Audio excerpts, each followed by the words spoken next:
President Donald Trump's first few weeks in office brought the topic of religious freedom back to the forefront. He announced a new task force dedicated to fighting anti-Christian bias, and he established a new presidential commission on religious liberty. Vice President JD Vance also speaks out about religious freedom, which for millions around the globe is not a guarantee like it is here in America. White House Correspondent Owen Jensen reports. Speaking recently at the National Prayer Breakfast at the U.S. Capitol, President Donald Trump declares we have to bring religion back. I really believe you can't be happy without religion, without that belief. I really believe it. I just don't see how you can be.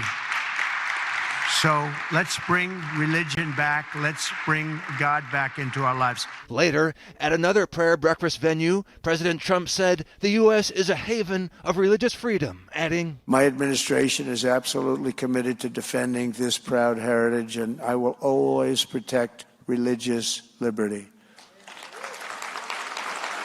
Vice President JD Vance addressed the International Religious Freedom Summit. But religious liberty is not simply, as we all know, about legal safeguards. It is also about fostering a culture in which faith can thrive, so that men and women can fully appreciate and respect the God-given rights of their fellow citizens. And when it comes to regimes overseas attacking the faithful, and I'd add that part of our protecting religious freedom initiatives means recognizing in our foreign policy the difference between regimes that respect religious freedom and those that do not. The United States must be able to make that distinction. We must be able to look at the catastrophes, like the plight of Iraq's Christians over the past 3 decades, and possess the moral clarity to act when something has gone wrong. Former Ambassador at Large for International Religious Freedom, Sam Brownback, says the less religious freedom there is, the more conflicts. When the pilgrims first come to the United States, they come here for religious freedom.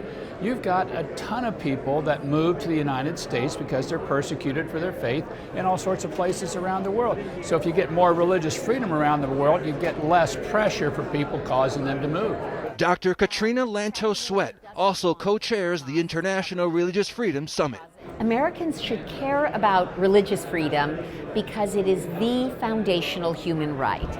It is basically the protection of the right of each of us to live our lives according to the dictates of our own conscience. And if you think about it, most of the other really precious rights that we're more familiar with, freedom of speech, freedom of association, freedom of the press, they all come from this wellspring right of freedom of religion.